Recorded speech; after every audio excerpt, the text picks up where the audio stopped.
Assalamualaikum, good evening everybody.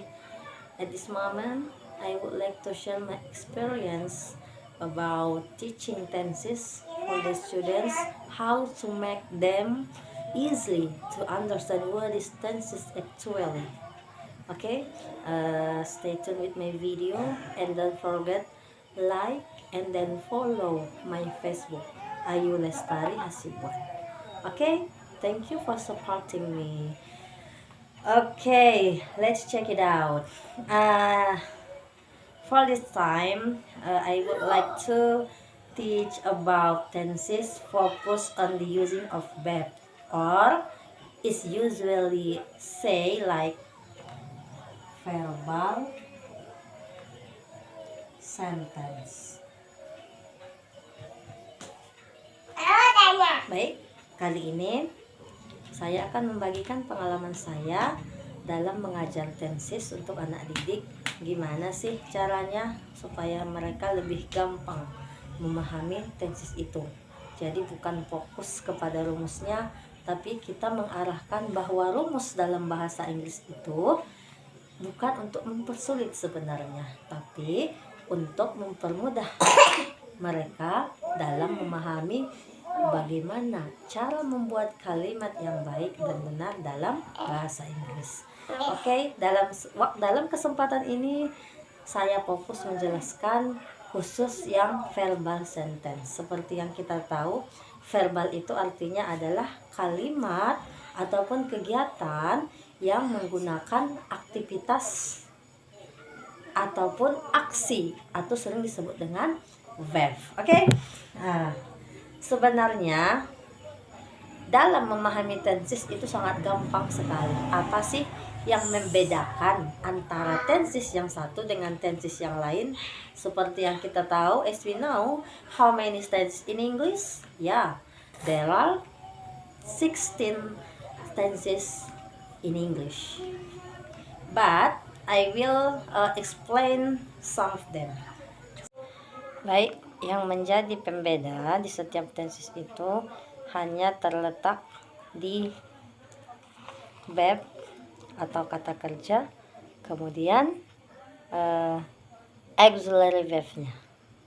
Oke, akan saya jelaskan satu persatu. Verb in English, there are 4 kinds. There are 4 kinds. Kata kerja dalam bahasa Inggris itu adalah 4 macam. Dan hanya inilah yang menjadi pembeda di antara tenses yang satu ke tenses yang lainnya. Oke, ada verb 1 or infinitive atau kata kerja bentuk dasar. Kemudian ada verb 2 atau bentuk past yang artinya itu adalah untuk kejadiannya yang sudah lewat.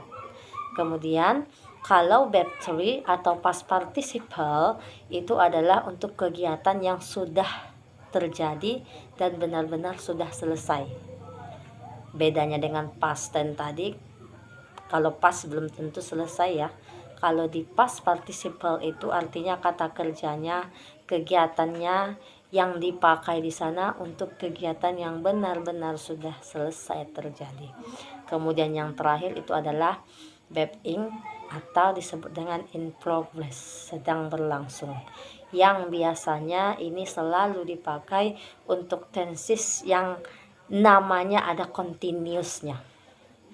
Misalkan ada continuousnya setiap nama tenses itu, maka kata kerja yang dipakai itu adalah verb ing atau in progress. Maaf ini salah tulis, ini ing ya. Oke, inilah yang menjadi pembeda dari ke-16 tenses itu sendiri. Dan yang di sampingnya itu adalah auxiliary verb. Apa itu? Itu adalah kata kerja bantu yang biasanya dia datang sebelum si kata kerja. Ada to be, is, am, are dalam bentuk presentnya, dan was, were dalam bentuk pastnya. Kemudian ada to have, yaitu ada bentuk present have or has. Kemudian bentuk pastnya ada had. And the last there is modals. Nah, modals yang dipakai di sini ada will, kemudian would, dan mereka selalu datang sebelum kata kerja. Oke, sebelum ke contoh kalimat, saya bagi dulu dua tenses ini biar lebih gampang dipahami oleh kawan-kawan. Tenses yang pertama itu adalah bentuk simple. Kenapa dikatakan simple? Ya, karena memang rumusnya memang simple. Hanya dalam bentuk SPOK, subjek, predikat, objek, dan keterangan, tanpa diikuti yang namanya auxiliary verb. Makanya dikatakan simple. Dah, ada simple present. Kemudian ada simple past atau simple past. Kalau di simple present, rumus yang kita pakai itu adalah subjek, kata kerjanya bentuk ke-1, kemudian objek, kemudian objek. Kata kerjanya hanya verb 1. Kenapa verb 1? Ya, karena memang dia adalah bentuk present. Seperti yang kita tahu, kalau present itu terletak di verb 1-nya sendiri. Oke, lanjut. Nah, coba kawan-kawan perhatikan rumus yang ada. Setelah subjek langsung diikuti kata kerja, kemudian objek dan juga pelengkapnya. Makanya dia dikatakan simple, karena memang sesimpel itu. Dan yang kedua itu adalah simple yang dalam bentuk past atau dalam kegiatan yang sudah lewat. Maka tiap-tiap yang sudah lewat itu adalah verb to atau dalam bentuk past. Maka rumusnya itu subjek, verb to, kemudian objek, kemudian komplement. Sama ya, sama seperti yang di atas dan yang di bawah. Bedanya hanya terletak di kata kerjanya itu sendiri. Hanya terletak di kata kerja. Di sini menggunakan verb 1, di sini menggunakan verb 2. Karena di sini present dan di sini pastnya. Dah, itulah jenis yang pertama, tenses dalam bentuk simple. Dan tenses jenis kedua itu bukan simple lagi, tetapi simple, tapi tenses yang using auxiliary verb, yaitu tenses yang menggunakan kata kerja bantu. Itu tadi ada to do, ada to be, ada to have, ada modals. Oke, lihat di sini ada contohnya. Saya kasihkan hanya beberapa saja, hanya untuk membedakan saja. Ada present continuous, ada present perfect, dan juga ada present future. Oke, akan saya bagikan rumusnya.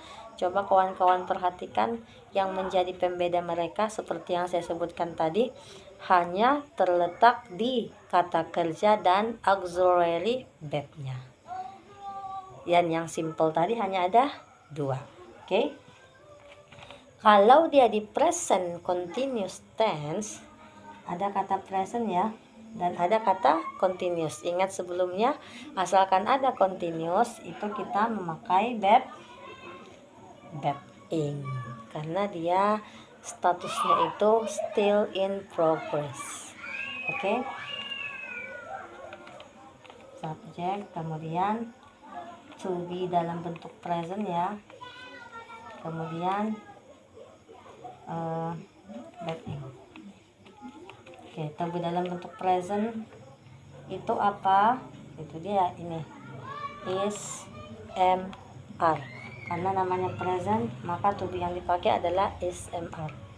Is, am, are. Kemudian diikuti verb ing. Lihat yang perfect. Perfect artinya sempurna, artinya sudah benar-benar selesai kegiatannya dilakukan. Maka asalkan yang sudah selesai, ingat seperti yang saya katakan sebelumnya, that I say before, we must use verb 3 for telling the activity or the event that already happened. Okay, that have been finished.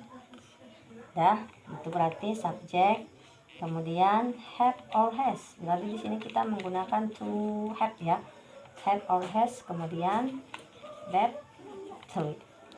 Kemudian yang terakhir present future, itu artinya adalah, namanya pun future, itu artinya rencana, planning, berarti yang akan datang.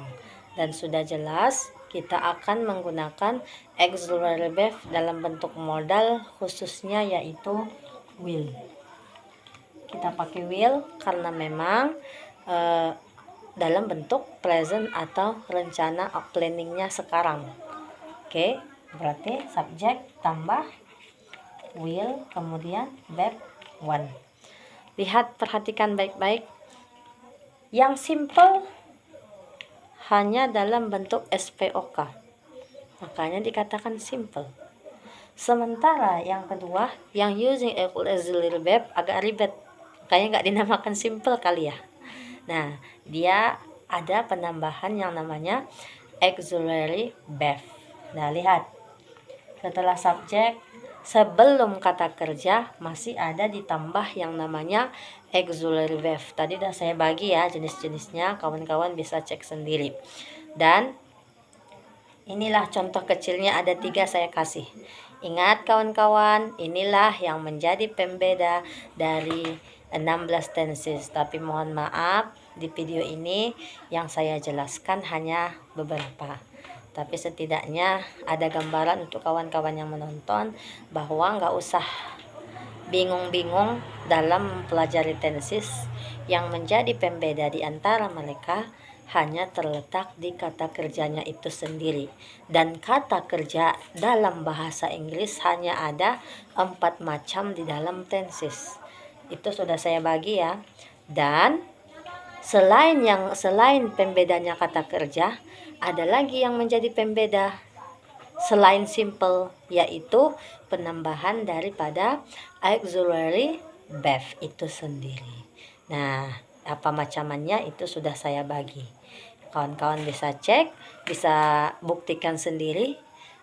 Jadi bisalah diaplikasikan di dalam kalimat. Jadi nggak usah bingung, nggak usah khawatir dalam belajar tenses, itu gampang. Dan yang membedakannya, kalau kita udah tahu bedanya, maka kita akan lebih gampang dalam menerapkan kalimat dalam bahasa Inggris. Oke, selamat mencoba, selamat belajar, selalu semangat, dan jangan pernah menyerah untuk selalu mencoba. Nah, ini contohnya di dalam kalimat. Kawan-kawan bisa cek. Let's check it out. Yang mana yang simple, yang mana yang menggunakan auxiliary verb. Saya yakin kawan-kawan paham karena sudah saya jelaskan sebelumnya. Lihat, yang simple hanya ada di 2 baris pertama. She writes letter and then she wrote letter. Nggak ada ya penambahan auxiliary verb. Ini sudah jelas simple. Yang mana simple present, yang mana simple past tense. Ya, yang bentuk dasar itu adalah present. Yang berubah bentuknya atau disebut dengan verb to itu adalah simple past tense. Lihat yang dibagi irisan ketiga, she is writing letter. Ada penambahan auxiliary verb. Apa auxiliary verb yang ditambah? Di sana ada to be dalam bentuk present. Dan verbnya adalah berbentuk ing. Nah, asalkan yang berbentuk ing seperti yang sudah kita ketahui sebelumnya, itu sudah jelas adalah continuous. Karena arti dari continuous itu sendiri adalah still in progress. Makanya dari kalimatnya saja kita pasti sudah tahu, oh ini berarti present. Kemudian ini adalah continuous. Present karena to be dalam bentuk present. Ada 3, is, am, and then are. Kemudian asalkan yang ada ing-ingnya, nah itu adalah continuous atau karena kegiatannya masih still in progress, makanya dikatakan continuous. Nah, berarti udah nampak, udah tahu kita artinya, nggak usah pun harus kita hafal. Tahu aja pun kita dasarnya, tahu aja pun kita yang menjadi pembentuk dari tenses itu sendiri, kita tahu langsung namanya dari kalimatnya. Ini udah jelas present continuous. Dan lihat lagi di bawahnya juga, itu bukan simple lagi. She has written letter. Semuanya menulis surat ya. Semuanya artinya adalah menulis surat. Dia menulis surat, dia sedang menulis surat, dia sudah menulis surat, dan dia akan menulis surat. Kalau menyatakan sesuatu yang sudah terjadi, has finished, itu sudah kita tahu itu adalah bentuk perfect. Nah, perfect yang bagaimana? Yang present perfect kah atau yang past perfect? Nah, kalau dia present perfect itu adalah kalau to have-nya menggunakan yang present. Yang present ada dua ya, have atau has. Kalau dia menggunakan had itu adalah past perfect tense. Kemudian ini adalah will. Kalau ada kata akan, itu artinya adalah rencana. Sesuatu yang berbentuk rencana, itu nama tensesnya adalah future tense. Future juga ada dua, ada yang bentuk present future, ada yang berbentuk past future. Dari mana kita tahu itu present atau past? Lihat auxiliary verb-nya. Will itu bentuk present, word itu bentuk past. Maka kalau dia will, sudah jelas ini adalah present future tense. Oke, kawan-kawan bisa perhatikan bahwa yang menjadi pembeda mereka hanya ada di sini. Kata kerja, helping verb, dan kata kerja. Oke, thank you for watching. Assalamualaikum.